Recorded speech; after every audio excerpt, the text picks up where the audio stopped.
Hello everyone, welcome to Marco's BL Love. Please enjoy this video. I know the plot of the story by heart. I read it 17 times before I died and somehow ended up inside it. The villain Alpha, Caius Vane, was supposed to chain me to a dungeon wall, break my spirit over 40 brutal chapters, and discard me like a torn page before the real protagonist arrived. That was the original story. But I have been in this tower for 3 weeks now, eating warm food, sleeping in sheets softer than anything I owned in my old life, and every morning I walk to that heavy iron door and check the lock. It is never locked. I have checked 43 times. I am starting to think this man wants me here. If you want to hear uncensored, too hot for YouTube stories, check out my Patreon in the description. Tell us where you are watching from and subscribe. My name, in the life I lived before this one, was Soren Akai, 24 years old. Permanently behind on rent, chronically in love with dark fantasy novels, and the exact kind of person who fell asleep rereading his favorite BL story for the 17th time with his phone on his face. I know which passage I was on when the truck hit me. Chapter 22 of Chains of Obsidian, the part where the villain stands at the tower window for a full page without speaking, and somehow says more than most authors manage in an entire act. I had a theory about that man. 17 theories, organized by topic and cross-referenced by chapter. I had a fan forum username, Tower Window Obsession. I had received devoted fan mail and furious accusations of villain apologia in equal measure. I loved this story, the way some people love a wound they keep pressing just to confirm it is still real. Then the truck happened. I remember nothing about the impact. One moment I was lying in my apartment in the specific shame spiral of a person on their 4th consecutive night, rereading the same novel. The next moment I was lying on cold stone with my face against a smell entirely unlike anything in my old life. Stone dust, torch smoke, the damp chill of a building that has never heard of central heating. I did not move for several minutes. I wiggled my fingers and found they were thinner than mine, longer, paler, shaking. Not my hands. I lifted one in front of my face. On the back of the wrist, a faint yellow bruise, a week old at least. Not my bruise, not my body, not my life. I sat up. The room was exactly as described in Chapter 1 of Chains of Obsidian. The tower room. Circular walls of dark stone. One tall, arched window showing a sky the color of a healing bruise. A heavy door of iron-banded oak on the far wall. A bed in the corner, larger than expected for a prisoner's cell. A single torch bracket, the torch burning low. A wooden table with a pitcher and basin. And me, sitting on the cold floor in the body of the novel's unnamed prisoner Omega, the character listed in the story's sparse notes as captive, purpose, political leverage, fate, deceased. Chapter 10. Chapter 10. I had read that scene 17 times, 19 pages, ended with the prisoner dead on this same floor, his fate sealed by Caius Vane's decision to eliminate a liability when the political situation shifted. I had cried through 11 of my 17 readings. I had argued across 3 separate forum posts that the prisoner's death was the novel's greatest tragedy, and that Caius never recovered from it, not in the 30 chapters that followed, not once, not in any sentence he spoke afterward. And now I was the prisoner. I pressed both hands over my face and breathed through the kind of panic that is too large for the body containing it. I was a transmigrator. I had read enough of the genre through fan forums and secondhand web serials to understand the general framework. A person from the real world dropped into a fictional one, inhabiting not the protagonist, but the character scheduled to die 9 chapters from now. And the man responsible for that trajectory was somewhere in this building, at this very moment.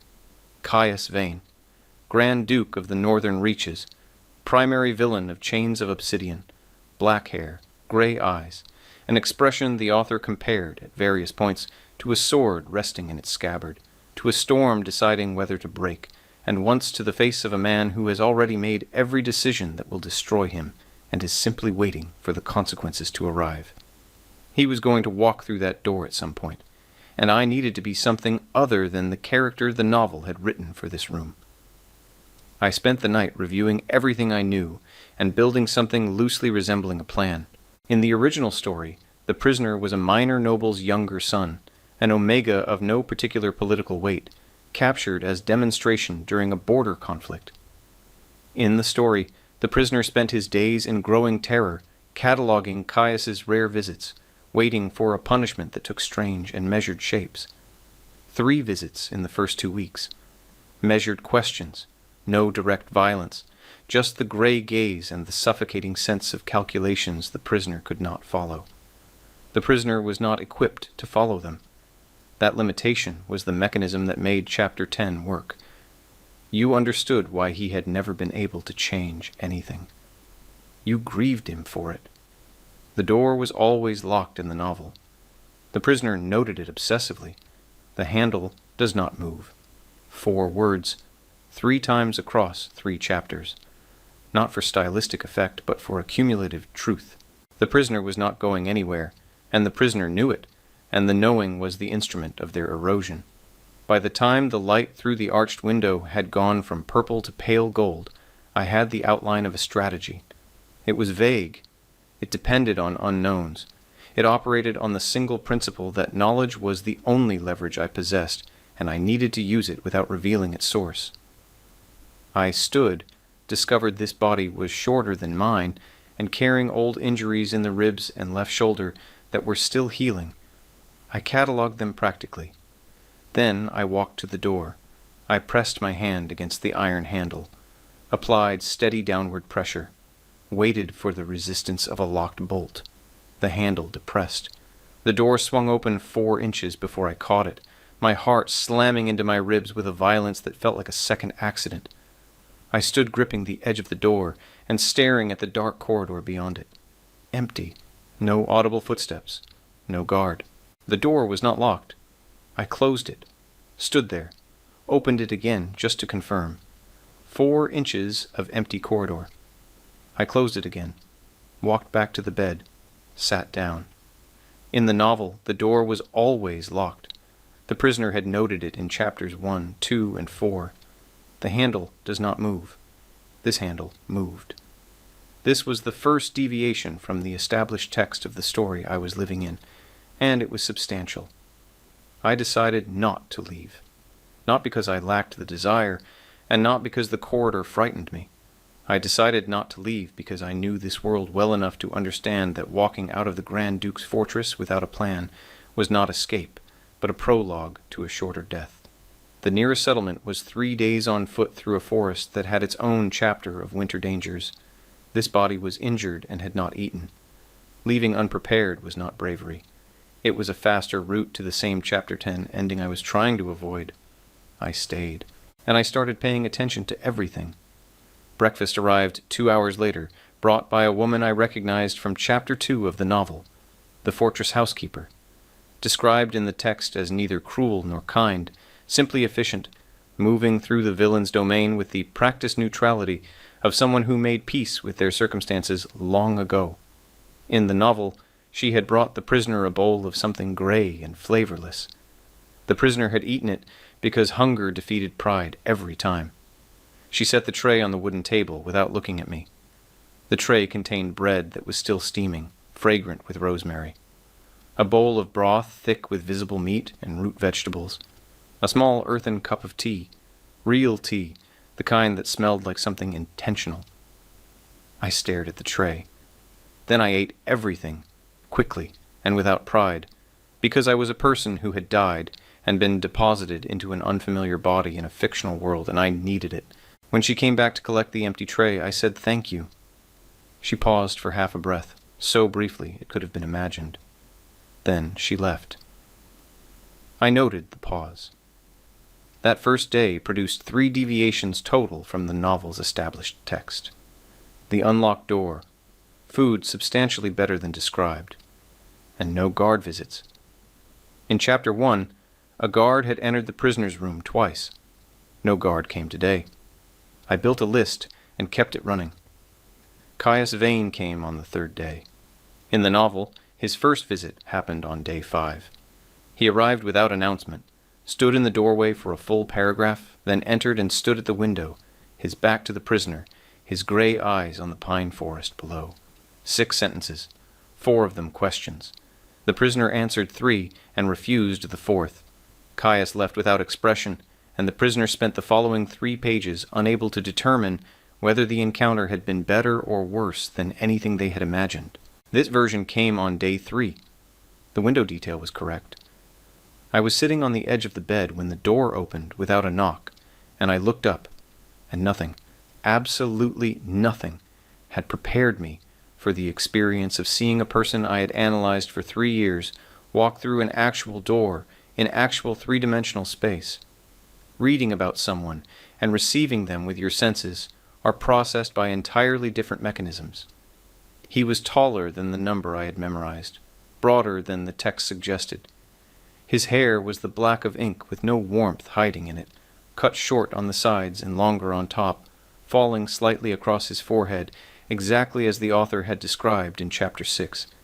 His eyes were gray, not romantic silver, actual gray, the color of stone that has never learned to hold heat, the color of an overcast sky in late autumn when warmth is already gone and cold has not yet committed.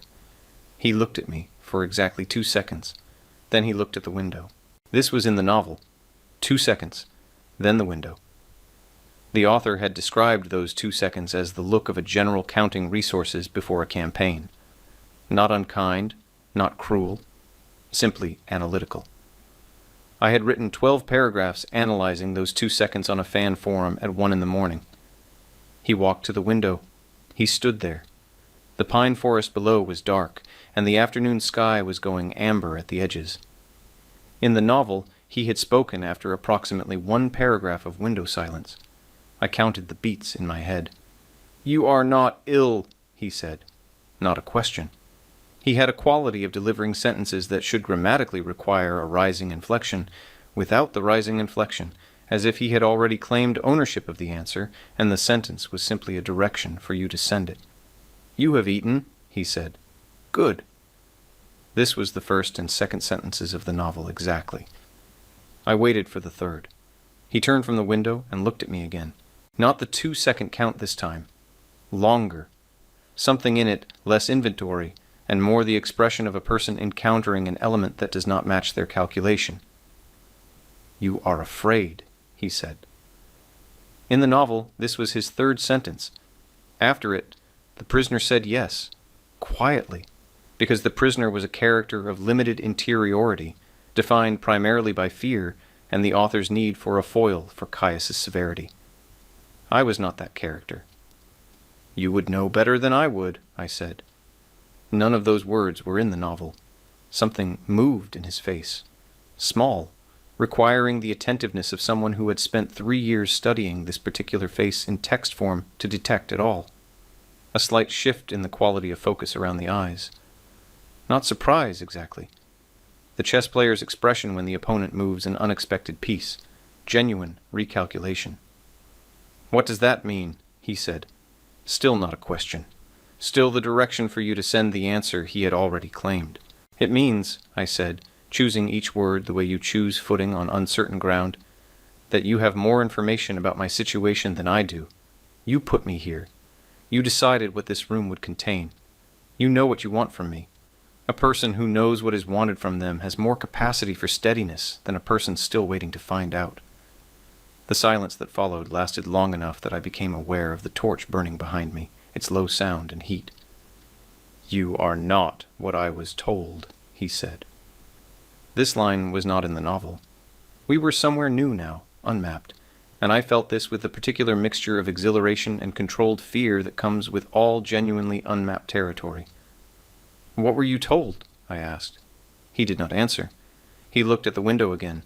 After a moment he walked to the door, and I watched him go, with the specific feeling of watching something end too soon, the feeling that had visited me at the close of approximately 30 chapters of this novel, none of them the chapters where Caius appeared. At the door, he stopped. He did not look back. "The door is unlocked," he said. "It will remain so." He left. I sat in the room for a long time after that. He had told me. In the novel, the prisoner discovered the locked door through their own daily testing. and the locked door eroded them incrementally, each morning's confirmation that they were contained, that their capacity for action was zero. Caius had just told me, at the threshold, with his back to the room, that the door was open. This was not a neutral act. Caius Vane did not perform neutral acts. The author had established this with great specificity across 41 chapters. Everything he did operated simultaneously in multiple directions. None of it was accidental. The unlocked door could mean, "You have nowhere to go, so I am not concerned." It could mean, "Your confinement is not physical." It could mean, "I have reasons for wanting you to remain that I am not disclosing." It could mean, "I am watching to see what you do with freedom when it is handed to you without conditions." With Caius, it almost certainly meant all of these things at once. I went to the door at midnight. The handle depressed. The door swung open 4 inches. I closed it. I went back to bed. In the morning I built a routine. 3 activities, chosen deliberately because the original prisoner's routine had been defined entirely by fear and containment, and fear and containment produced Chapter 10. The first was physical. I kept this borrowed body as functional as possible. I ate everything on the trays, moved through the room each morning, slept when the body demanded it. The second was mental. I reviewed the novel's timeline each afternoon, mapping which events I was approaching and calculating where my presence as a non-original occupant might produce further divergences. The third was social. I spoke to the housekeeper every time she came. Her name was Petra. I learned this on day 4 by asking directly while she collected the morning cups. She had paused in the way she paused the first time I thanked her, the pause of someone not accustomed to being asked a question by a person in my position, and then she said, "Petra," in the flat tone of someone filing the information away rather than offering it, and then she left. On day 5, I learned she had worked in this fortress for 11 years. On day 6, she confirmed this without being asked when I mentioned the cold, which told me something useful about how the dynamic was shifting. On day 7, she confirmed that the weather outside was settling into serious winter, the kind the northern reaches were famous for. On day 8, she stayed 43 seconds longer than usual while collecting the morning tray.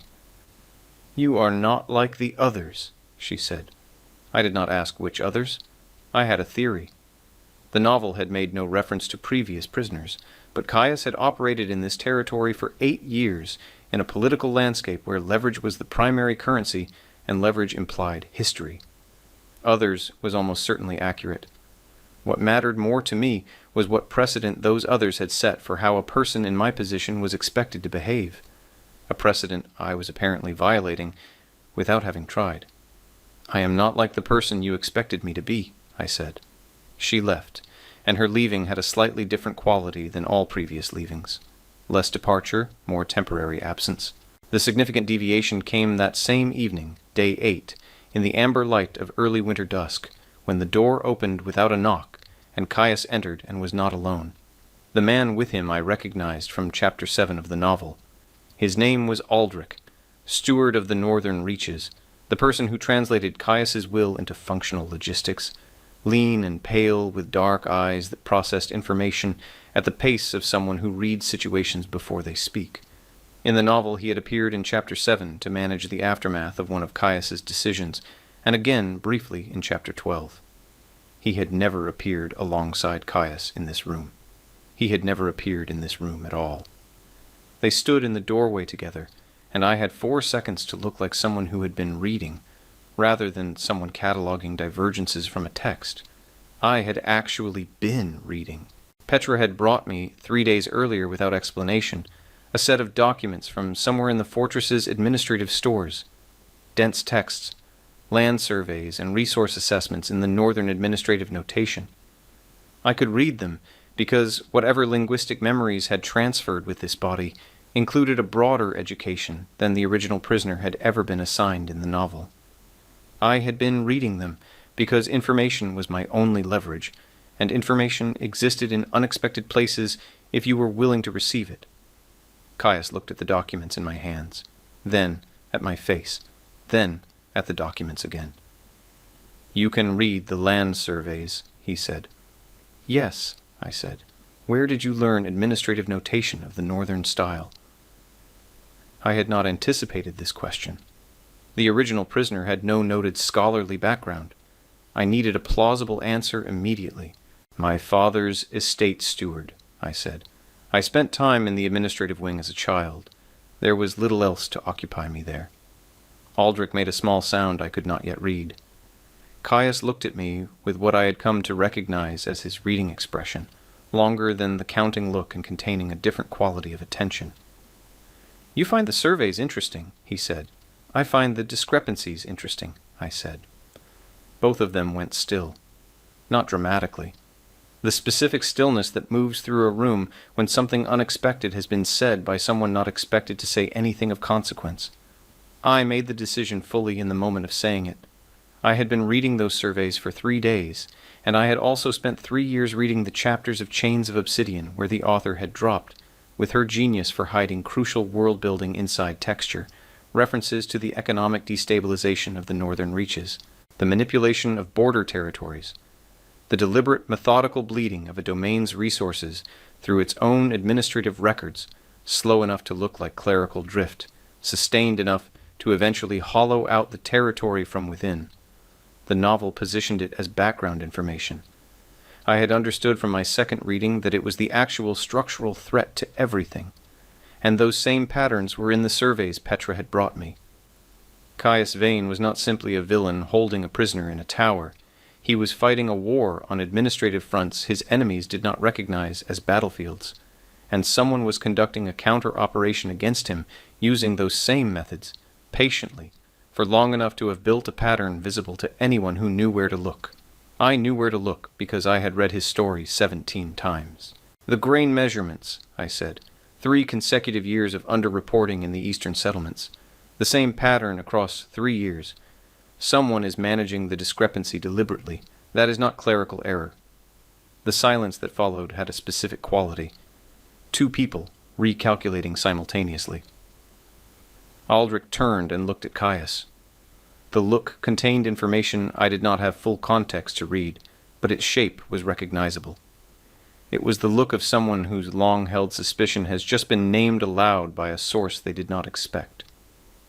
Caius looked at the survey in my hands, then at my face. "Bring the rest," he said. Aldrich went. Caius came fully into the room for the first time since day 3. He pulled the wooden chair from beside the table and set it in the center of the room with the decisiveness of someone executing a decision already made, and then he sat and looked at me and waited.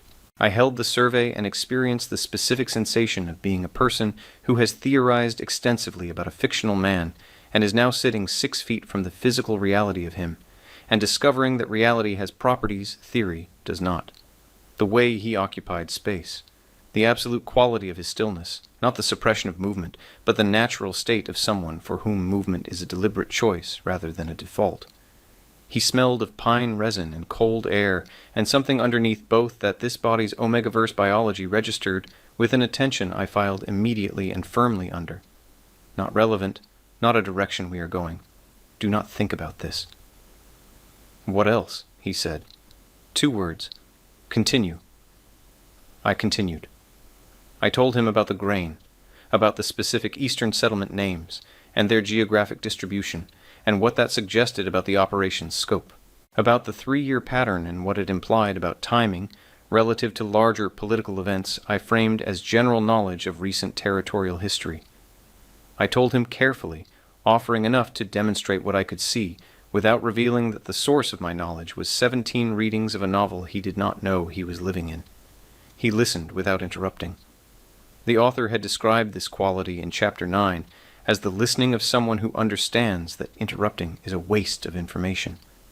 But reading about it and experiencing it were entirely separate things. Being listened to by Caius Vane with the full and unhurried weight of his attention on every word you said had a physical quality to it. It made you want to be worth listening to. That was probably the most dangerous thing you could want when your stated goal was calculated survival, and I noted it and set it aside.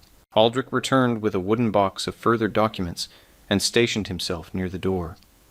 The amber light went blue, then fully dark. At some point, Petra appeared with a second tray, 2 cups of tea, set them on the table, and left without comment. 2 cups. I noted it the way I noted everything. Caius picked up one and held it out toward me. I took it. We sat in the room together for 2 hours, while I told him what I could see in his domain's records, and he listened, and occasionally delivered one of his non-question sentences that redirected my attention toward a different angle of the same problem. Somewhere in those 2 hours, I stopped experiencing the encounter as the management of a strategic resource and started experiencing it as what it actually was, which was 2 people in a room paying close and genuine attention to the same problem, and the difference between those 2 experiences was significant in ways I was not yet fully prepared to account for. He left at the end of the 2nd hour. He paused at the door. I was beginning to understand that Caius Vane said things at thresholds in the breath between departure and commitment that he did not say in the middle of spaces. The threshold was where his sentences lived.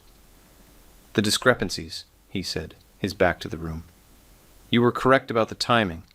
I have been looking at the wrong variable." He left. I sat in the dark for a long time because the torch had burned down and I did not mind. The darkness was good for certain kinds of thinking. In the novel, Caius Vane never said you were correct to anyone. Not once across 41 chapters. I had identified this absence specifically in a forum post and proposed that it was diagnostic rather than incidental, the product of an upbringing in which being correct was only the baseline expectation, and falling short of it was what received language. I had written at length about what it meant for a person to grow into adulthood without the specific grace of being told, plainly, that they were right. He had just told me I was correct. In the darkness, I pressed my hand over my mouth to contain the sound that wanted to come out of my chest, which lived somewhere between amusement and something in a third room entirely that I was not ready to look into and would not be examining tonight. I went to the door at midnight. The handle depressed.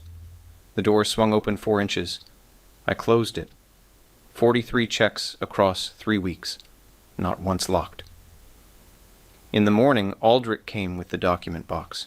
He set it on the table with precision and looked at me without speaking immediately. I waited. Aldrich was a person who said things when he had decided to say them. "He does not do this," Aldrich said finally. I looked at him. "Share administrative material with persons in your position." A simple statement of fact. "He does not do this." "I know," I said, which was true in more ways than I could explain to him. Aldrich studied me with the expression of a person encountering something that does not fit its container. "You are not afraid of him," he said. "I am afraid," I said, "genuinely. But being afraid of someone is not the same as being undone by them." The silence after that had a different texture than his usual silences. "That is an unusual distinction," he said. "Most distinctions worth making are," I said. He looked at me a moment longer. Then he made a small sound I had enough context by now to read. Acknowledgement. The sound of a precise person updating their assessment. He left. I looked at the box of documents on the table, thought about gray eyes and a second cup of tea, and the statement about the wrong variable, thought about the door that had never been locked, thought about myself, tower window obsession, who had written 9,000 words on fan forums about a man I was now apparently advising on an economic crisis threatening to hollow out his domain from within, while sitting in his tower wearing a body that had been scheduled to die in Chapter 10 of the novel he did not know he was living in. This was not the story of Chains of Obsidian. Or it was, but it was a version in which someone had changed one variable early enough that the downstream consequences were still accumulating into a shape I could not yet fully see. The door was one variable. My refusal to be the original prisoner was another. The grain surveys were a third. And somewhere in all of it, Caius Vane moved through this fortress with gray eyes and absolute stillness and the quality of listening that made you want to be worth listening to, and he had twice paused at my threshold to say something not in the novel's text. I needed to know what he was doing with what I had given him. I needed to know whether our conversations were shifting the timeline or simply adding texture to an outcome that would not change. and I needed to know it before the thing I had not yet told him about became a problem I could not manage alone. Because in the original novel, Chapter 4 was where River Ashvin sent his first scout party across the northern border. Their mission was to gather intelligence on the fortress and the prisoner inside it. They were coming to find me. In the story's original version, that rescue mission had taken 5 chapters to reach this tower and had ended with the prisoner dead before they arrived, the rescue arriving to find only silence. In this version, I was not the original prisoner. I had information Caius needed. I had spent 8 days building something in this room that the original prisoner had never built, and River Ashvin's scouts were coming in approximately 6 days, moving through the pine forest I could see from my window, toward a fortress whose prisoner was currently advising its lord on an administrative conspiracy that threatened to bring his territory down from within. 3 parties, 1 tower, 1 unlocked door, and a story that had stopped following its own script the moment I pressed a handle and felt it move.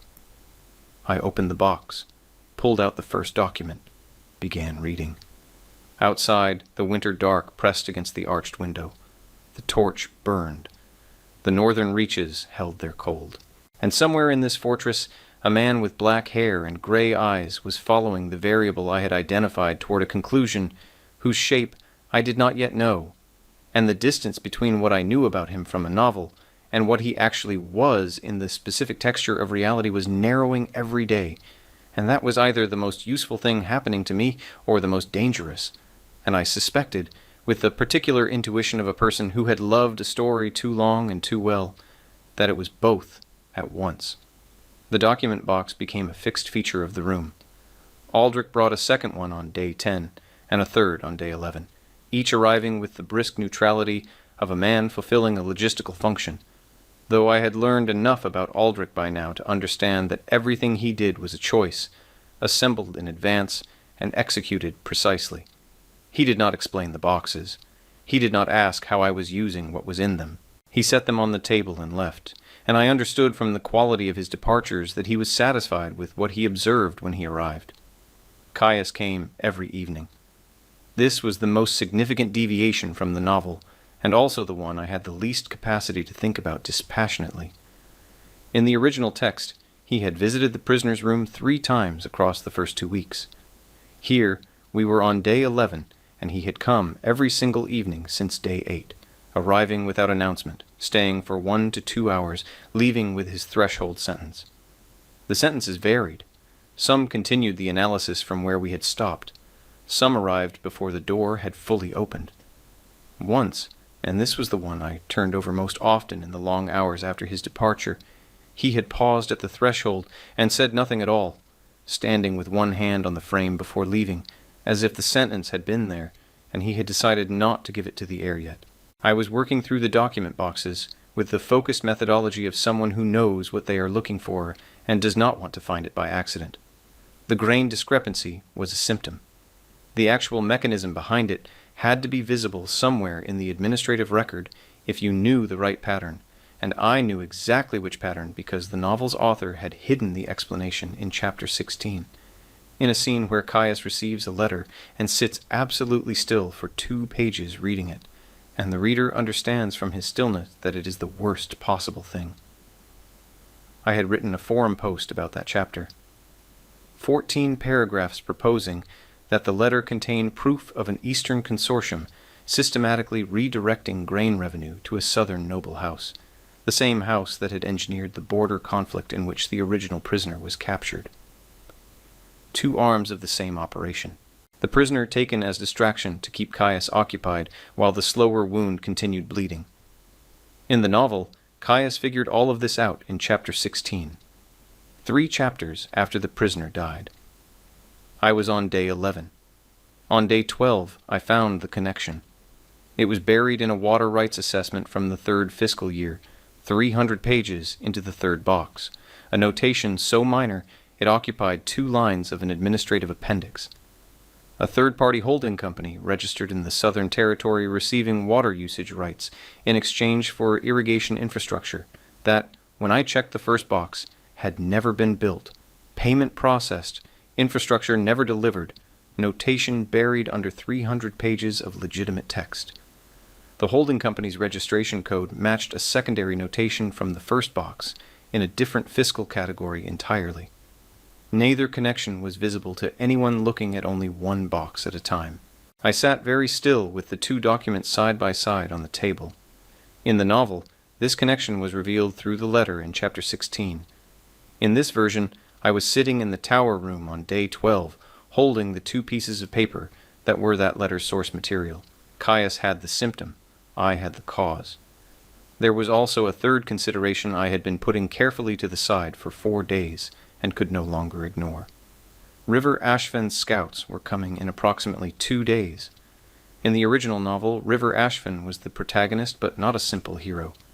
He operated with goals as sophisticated as Caius's, from a different set of values but with equal calculation. In the original story, his scouts arrived after the prisoner was already dead. There was nothing to extract.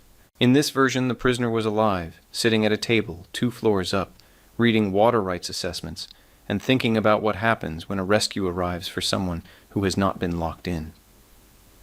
I spent the rest of that afternoon deciding, and I arrived at the truth I had been managing not to name. I did not want the scouts here, not because I feared them, but because the conspiracy was not fully mapped, the interior contact not yet identified, and their arrival would alert the Eastern Lords early and collapse the document trail. Caius would lose the evidence thread before he had the full picture. There was also the door. 44 checks. 44 mornings of choosing to stay rather than being kept. The scouts changed the timeline on the willful avoidance I had been maintaining about why. When Caius came through the door that evening without announcement, I was sitting at the table with both documents side by side. I had decided to show him immediately, because the alternative was knowing something he urgently needed and holding it, and I could not locate a version of myself capable of that particular withholding. He stopped when he saw my face. He came to the table. He stood over the documents and read them in his way, fast and precise, with no movement. His hands settled flat on the table on either side of the papers. Then he went very still. "Where?" he said. "Third box, third fiscal year water rights section, administrative appendix, page 312. Cross-referenced with the third notation in the first box, irrigation infrastructure category, fiscal year 1. The holding company registration code is the same in both entries. The infrastructure was never built, but the payment was processed and absorbed into the second-year grain transfer ledger. That is why the grain numbers looked like clerical drift. They were covering a lateral transfer. The holding company," he said, "is registered in the Southern Territory. If you trace the registration back, the holding company dissolves into a parent entity registered to a family I do not need to name for you, because I think you already know the name." He looked up from the documents. Gray eyes. The expression in them was one I had not encountered before in our 11 days of evening sessions. Not the counting look, not the reading look, not the threshold look. The expression of a person encountering a thing they prepared for and still finding that preparation insufficient. "How long have you known," he said, "that the grain discrepancy was connected to the border conflict that produced my capture?" "I suspected from day 9. I confirmed it today." "You have been sitting on this," he said. Not accusatory. I was mapping the full structure first. Acting on a partial picture when the people responsible have had 3 years to build their cover would give them time to collapse it. You need the whole map before you move. He looked at me with an expression I could not fully read, which was new. "You are not," he said slowly, "in any version of this, a minor noble's younger son from the southern border, with too much time in his father's administrative wing." My breath stayed where it was. "No," I said. The word sat in the room between us. 1 syllable. The size of it was disproportionate to its length. "The scouts from the south," I said, because if I was offering part of the truth, I should offer all the parts I had decided to give. "They will reach the tree line east of the fortress in approximately 2 days. They are coming to determine whether the prisoner your guards brought in is still alive. River Ashfen sent them." The air in the room changed. "You know this," he he said. I know it. I cannot explain how I know it without telling you something that I think you would not be able to accommodate in your current understanding of what is real. I am asking you to accept it the same way I knew about the water rights notation, as information that exists in me without a clean accounting of its source. He held that with the stillness of someone receiving something fragile they have caught unexpectedly, giving themselves a moment before assessing the damage. You are telling me before they arrive, he said. Yes. Why? I looked at him. At gray eyes and the black hair falling slightly across his forehead, and the absolute stillness of a man who had never once been told he was correct until 8 days ago. At the face, I had loved in text for 3 years, and had been, with increasingly inadequate success, filing under. Not relevant, not a direction, do not. Because I do not want anything to happen to your territory from outside, while the thing happening to it from inside is still unresolved, I said. And I do not believe the scouts coming here benefits either of those goals. He was quiet. And if the scouts reach the tree line and tell you the door out of the northern reaches is open, what do you do? I looked at the iron-banded oak door on the far wall. I have been checking that door every morning, I said. It has been unlocked since the first day. I have not used it. He was very still. I chose to stay, I said. Each morning was a choice. Not comfortable, not simple, but deliberate. I do not think one open window changes a choice made 44 times. The silence after that was the longest we had ever shared in this room. It had a quality unlike any previous silence, something becoming something else. When he moved to the window. He looked out at the moonless dark for a long time. The pine forest invisible below, the northern reaches invisible beyond it. Everything he had built across 8 years, invisible in the dark, and somewhere at the edge of it, a threat he had not known was coming, until a prisoner in his tower, with an inexplicable source of knowledge, told him 2 days early. I will move 2 companies east before dawn, he said to the window. Quietly, no signal fires. They intercept but do not engage unless engaged. I want specifics on how many, what they carry, and exactly where they came from. River Ashvin designates scouts from his northern unit, I said. They will carry no written orders, everything verbal, but one will carry a physical token, something small, identifying them as his to any contact they are supposed to meet inside the fortress. Caius turned from the window. Inside the fortress, he said. The operation has an interior component. Someone inside this building has been the Eastern Lord's point of contact for 2 years. I believe I know who it is, but I need one more piece of documentation. It will be in the 4th box, if Aldrich has the complete archive. He looked at me for a long moment. Then he went to the door, and I thought he was going to deliver one of his threshold sentences and leave. Instead, he turned back, which he had never done before. You should have a better torch, he said. The one in that bracket is insufficient. He left. I sat very still. Then I put my hand over my mouth and contained whatever came up out of my chest, which had no clean category, and continued working. Petra brought 2 new torch brackets the next morning, mounted on opposite walls so the room was evenly lit for the first time. She completed the installation without comment, and then looked at me. You are the first, she said, to receive new torches. She left. I filed this. I filed everything. The 4th document box arrived that same morning, and by mid-afternoon I had found what I was looking for. A personnel file. A name attached to a transfer request from 3 years ago, routed through the Eastern Lord's Administrative Center rather than the Northern Reach's own personnel office. The name on the transfer was Bram, head of the fortress's eastern gatehouse. Point of entry for every supply shipment, every administrative delivery, every person entering through the eastern road. And I noted with a specific cold clarity the person positioned to receive River Ashvin scouts if they made contact through the eastern gate. I brought this to Caius, not by waiting for him, but by going to find him. The first time in 12 days I had initiated the direction of movement. I knew where his study was from Chapter 6 of the novel. 2 left turns, 1 long corridor north. I knocked on the door with the awareness that knocking on Caius Vane's study door was qualitatively unlike anything the novel had prepared me for. Aldrich opened it. He looked at me, then at the documents in my hand, then at me again, and the expression he produced was one I had not seen before. Something approaching relief. "He is inside," Aldrich said, and opened the door fully. The study was exactly as the novel described. Dark wood, a fireplace going well, the warmth immediate after 12 days of a more modest torch, maps covered in notation, a large desk.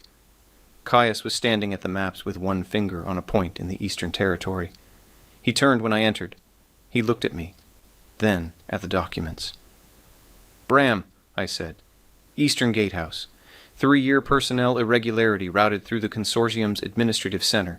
He is the interior contact." I held out the documents. He took them, read them, set them down with his hands flat on the desk surface, his eyes somewhere that was not the room. Calculation posture, the one the author had described in Chapter 14, where all visible external movement ceased because all available processing had been redirected. "The scouts reached the eastern tree line at dawn," Aldrich said from behind me. "Your companies are positioned." "When they make contact with the gate," Caius said, eyes not quite in the room, "Bram sends a signal before they are detained. The signal reaches the Eastern Lords, and they begin the document collapse. We lose the evidence thread." "Unless," I said, "the signal is sent by someone else first, to a different destination, and Bram's signal arrives after his contact has already received word that the operation has been exposed." Both of them looked at me. "3 independent territorial lords to the north of the Eastern Consortium," I said. "They have been waiting to challenge the Consortium's dominance over the Eastern Grain Corridor for 2 years. They lack evidence and a powerful ally. If the information about the holding company reaches them before the Eastern Lords can collapse the document trail, they move immediately. Not to help you, to take advantage of the power vacuum. But their movement means the consortium is occupied on 2 fronts simultaneously and cannot conduct an orderly collapse." "Write the letter," Caius said. "You know what it needs to say. I know how to deliver it." He paused. "Write it in your own name." I understood what that meant. Not drafting language for him to sign. Becoming visible in this. Present in the record of what was about to happen. I sat in the chair across from his desk and wrote. 3 drafts before I was satisfied. Caius read each one. When I finished the 3rd, he read it twice and said, "This one." I signed my name. My new name. The name belonging to this body. The one I had been slowly learning to hear as my own across 12 days of Petra saying it, while she collected trays, and Aldrich saying it in the mornings, and Caius saying it at thresholds, at the threshold specifically, the only place he said it until now. Aldrich took the letter and left. We were alone in the study. "You are going to tell me," he said from the other side of the desk, "eventually, how you know the things you know." "I do not know how to tell it in a way you will believe," I said. "Tell it in a way that is true," he said. "I will determine what I believe." I looked at the fire, at the maps, at the face of a man who had spent 8 years conducting a careful, controlled war on multiple fronts simultaneously, and had never in 41 chapters allowed anyone close enough to see the mechanism behind the control. "There is a version of this world," I said slowly, "that exists as a story, written down. Every person in it has a role assigned by the story's shape. I am not from this world. I am from somewhere else, somewhere the story was written rather than lived. I read it, many times. I know events before they happen here because they have already happened in the version of this place that I came from." The fire crackled. He was looking at me. "The prisoner in the story," he said. "Died in chapter 10, I said. 19 pages. I cried through 11 of my 17 readings. Something moved in his face, not the catalogued expressions. Something underneath all of those, something that lived behind the stillness and the calculation and the threshold sentences, something the author had described once across the entire novel and only obliquely in a single line in chapter 23, after the prisoner's death. He stood at the window and did not look away from the empty forest for a very long time. I had written a forum post about that line. "The door," he said. "You left it unlocked from the first night. I checked it in the morning. Unlocked for every one of the 44 mornings I have been here. I know you did not leave it unlocked as strategy. In the story, the door was always locked. You changed it before I even woke up." "Why do you think I changed it?" he said. "I have theories," I said. 17 of them. Something shifted at the corner of his mouth. "Tell me the one you believe." "I believe you went to the room that first night and looked at the prisoner before they were awake, and that something in what you saw made you incapable of locking the door." "I went to the room that first night," he said, confirming it. "I stood at the door and looked at you. You were asleep, and you were holding on to something even in sleep. I could not determine what. I wanted to know what it was, and locking the door felt like the kind of thing that makes a person stop trying to hold on." He paused. "So, I did not lock it." I held that for a moment. "And the scouts," he said, moving forward. "If they reach the tree line and tell you the door out of the northern reaches is open, what do you do?" I looked at him across the desk and stopped filing things under Not Relevant. "I have made the same choice 44 mornings in a row," I said. "I do not think one open window changes a choice made 44 times in 12 days. He came around the desk. He stood 2 feet away from me and looked at me in the way that was not counting and not reading, but the third thing, the unnamed one, and I understood I was going to have to name it now. "The story," he said. "Does it contain this?" "No," I said. "The story does not contain this. This stopped being the story some time ago." He lifted his hand and touched my face, the back of his fingers against my jaw, the way you touch something you have been thinking about touching for a while, and have finally given yourself permission. His pheromones were around us both now, the pine resin and cold air, and the thing underneath that this body's biology had been tracking quietly and with increasing insistence for 12 days, and I stopped filing it under Not Relevant and let the body understand what it understood. "You are very calm," he said. "I have been telling myself to be calm for 12 days, I said. "I have run out of reasons." Something happened at the corner of his mouth. Not quite a smile. The approach of one. Closer than it had ever been in 41 chapters of a novel and 12 days of a real room. "Stay," he said, not at the threshold, in the middle of the room, in the middle of the space.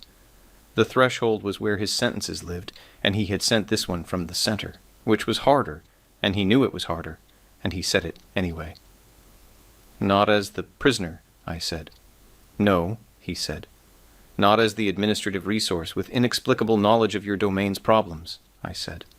"No," he said. "As what, then?" I said. "As mine," he said.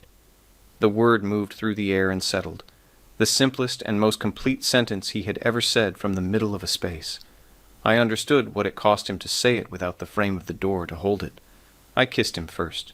This was not in the novel either, because the story had not contained this, had not expected to contain it, had not had the variable that produced it, which was a door never locked, and a choice made 44 times, and a man who had spent 10 minutes in a kitchen deliberating about my light. He kissed me back with the quality of a person who has been paying very close attention and has arrived at the same understanding through a different path. The fire in the study crackled. Outside, the northern reaches held their winter dark, and somewhere at the edge of the eastern forest, 4 scouts were moving toward 2 companies of northern soldiers already in position, and a letter was moving through the night toward 3 territorial lords who were going to find it very interesting. We stayed in the study for a while, long enough for something that had been held carefully to finally settle. When we separated, he looked at me the way he had looked at the water rights documents the first time I showed them to him. The expression of a person encountering a thing they theorized but did not fully anticipate. "After the dawn," he said. An opening. "After the dawn," I agreed. I went back to the tower room and walked the corridor in the dark. No escort required, because that had never been required. I pressed the tower door open and went inside. The 2 new torch brackets lit the room evenly. I sat on the edge of the bed and listened to the fortress around me, the distant movement of soldiers repositioning, the soundless weight of winter outside the window. I did not check the door. I already knew it was open. Dawn came slowly and without warmth, the sky going from navy to a pale gray-white that the pine forest absorbed without brightening. The news came through Aldrich 2 hours after dawn. He knocked. The first time Aldrich had ever knocked on the tower room door. I opened it. He was standing in the corridor with an expression that was not his filing expression or his updating assessment expression. Something more open than either, which on Aldrich's face constituted a significant display. The scouts were detained at the eastern tree line before they reached the gate, he said. Bram attempted to send a signal. The signal reached the Eastern Lords 14 minutes after the letter from the Northern Lords' primary representative arrived at the Eastern Consortium's administrative center, conveying that the grain corridor irregularities were known and that legal challenge proceedings were being initiated immediately. The Eastern Consortium's response was to begin destroying documentation. The destruction has been observed by 3 independent witnesses from neutral territories who were positioned to observe it. The witnesses have already given signed statements. I understood immediately. The destruction of documentation is itself the evidence. Legitimate administrators do not destroy records in response to a legal inquiry. Correct, Aldrich said, and Bram, in custody, has already confirmed the holding company's parent entity. The name is on record. He looked at me for a moment. Then, with the precise economy of a person who had measured these words carefully before delivering them, he asked me to tell you that the matter is resolved, and that he will come this evening. A threshold sentence delivered by proxy. Thank you, Aldrich, I said. He nodded. Then he smiled. Small, brief, controlled. You are welcome, he said, and left. I sat at the table and did not open the document boxes. There were no more documents requiring urgent analysis. The conspiracy was resolved. River Oshvin's scouts were detained and would be released in time with appropriate diplomatic courtesy, because Caius Vane operated on leverage and information, and did not require additional enemies when the existing situation had just produced a significant strategic advantage. The story had diverged so far from its original text that I was operating without a map in the most complete sense possible, which should have been frightening, and was instead the lightest I had felt since waking on a cold stone floor in a body that was not mine.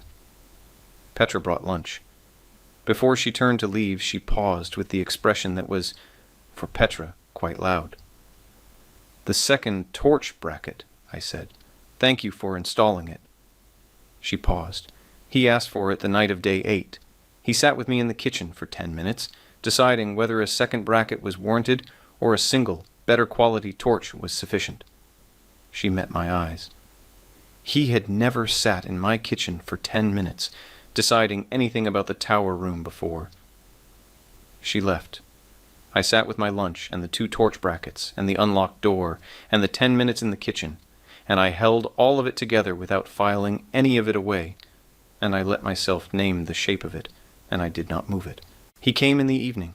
He came without documents, and without Aldrich, and without the administrative purpose that had structured our previous evenings. He simply came and sat in the chair in the center of the room, and looked at me. The Northern Lords will move quickly, he said. This creates a situation in the East requiring management over several months. The administrative record will need to be reconstructed, cleaned of the falsified entries. This requires someone who knows where the falsifications are. He paused. I am making a practical argument for you to stay. I am making it practically because the impractical argument is harder to say, and I am better at practical arguments. You could make both, I said. He looked at me. You told me the door was unlocked, I said. That was the impractical argument. The 10 minutes in the kitchen about the torches, that was the impractical argument. You said you wanted to know what I was holding on to. That was the impractical argument. You are quite good at impractical arguments when you make them at thresholds. He was quiet. The torches burned steadily on both walls. Outside, the winter dark was coming on, and the northern reaches were settling into their longest stretch of cold, the month where the temperature did not lift for more than a few hours at a stretch, and the pine forest held its silence, and the fortress became its own complete world. "Stay," he said. Not at the threshold. In the middle of the room. In the middle of the space. He had said it from the center last night in the study, and he was saying it again from the center now. The hardest direction for his sentences to travel, and he was traveling them anyway for me, because I was worth the difficulty. I left the chair and crossed to him, and the distance closed between us to something that had stopped pretending to be professional. "I do not need 45 mornings," I said. "I have already made the choice." He reached up and touched my jaw the way he had in the study, and his pheromones were around us both now. The pine resin and cold air and the thing underneath that this body's biology had been tracking for 12 days, and that I stopped managing and let settle into what it was, which was recognition and certainty and the specific warmth of wanting something that wants you back. The bonding, when it came, was not that night but several nights later, accumulated across everything that had been growing in this tower room and the study and all the thresholds between them. It was not rushed, and it was not performed. He marked me with the care of someone who understood what the mark meant. Not possession, declaration, the public language of a private truth. And I accepted it with the understanding that I was not the original prisoner, that this was not the original story, and that the ending we were making together belonged entirely to us. In the morning, I did not go to the door. I had been going to the door every morning for 12 days, the ritual confirmation, the choice made visible. I lay in the bed with the winter light beginning its slow, pale process through the arched window, and I thought about the door, and I did not go.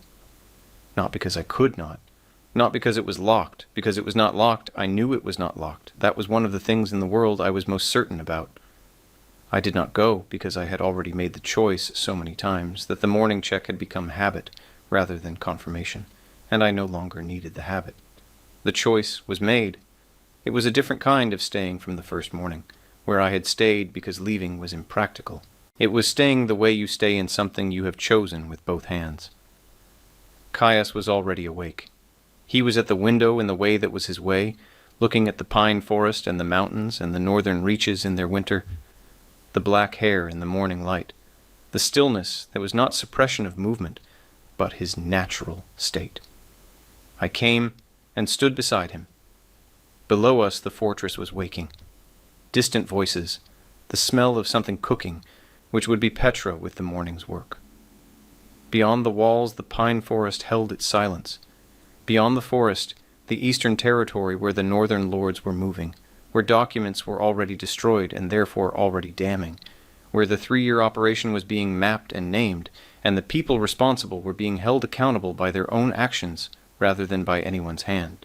The outcome the novel had required Caius to reach alone, in chapter 16, 3 chapters after the prisoner's death, had arrived 10 days earlier, and differently, and with company. "What happens next?" I said. He looked at me. It was the question he could not answer himself, which was a new category of question for him. "There is no story," he said. "There is only what we do next." "That is the right answer," I said. "I have been told," he said, with the quality of a sentence containing something it was not announcing, "that I am occasionally correct." I looked at him. The corner of his mouth did the thing. Not quite a smile. The shape of it. The approach of it. Closer than it had ever been in 41 chapters of a novel, and 12 days of a real room, and all the thresholds in between. "Occasionally," I said. He turned back to the window. I stood beside him, and we looked out at the northern reaches together, at the winter and the forest and the mountains catching the first cold light, and neither of us said anything for a while, because some things are more completely said in silence than in sentences, and we had both learned to read each other's silence. Petra brought the morning tray, 2 cups, as she had every morning since day 8, without being asked. She set them on the table, and then she did something she had not done in 12 days of morning trays. She placed a small vase in the center beside the cups. The vase contained a single, dark branch, with something pale beginning to bud on it, something that had no business blooming in the depth of northern reaches winter, but was, apparently, doing it anyway. She left without comment. I had written once in a forum post about Chapter 2 of Chains of Obsidian that the fortress housekeeper was one of the novel's most underwritten characters, someone whose interior life and capacity for warmth were almost entirely invisible in the text, and who deserved to be seen more completely than the story saw her. Apparently, she had decided to be more visible in this version. I picked up one of the cups. Caius picked up the other. We stood at the window together drinking tea in the cold morning light, and outside the northern reaches went about their business. And inside the tower room, the document boxes sat on the table, and the 2 torches burned on opposite walls, and the iron-banded oak door was closed, but not locked, and had not been locked in 44 mornings, and would not be locked now. The story I had read 17 times, and cried over and analyzed exhaustively, and loved the way you love a wound you cannot leave alone was finished, because this version had a different ending, and the different ending was still being written, one morning at a time, by 2 people who had looked at each other across the length of a room and chosen to remain in it. I thought about tower window obsession, about the username and the forum posts and the 9,000 words and the 17 readings, about what it had meant to love a story that hard, and what it had cost the person I used to be to love something that existed only in text and could not love back. I looked at the man beside me. In the real version, the story looked back. That was more than enough. That was the ending I had not known I was reading toward every single time I reached Chapter 10 and felt the specific grief of something lost before it understood what it was, and kept reading anyway, because somewhere in all those readings the ending had always felt like it should have been different, and I had not known, until I pressed a handle and felt it move, that different was something you could make. If you enjoyed today's story, please like and share it. Every click you give truly helps this channel grow more than you know. Drop a comment telling me where in the world you are watching from. I read every single one, and they mean so much. Hit that subscribe button and the bell icon so you never miss a new story. Until next time, take care of yourselves, take care of each other, and I will see you again very soon.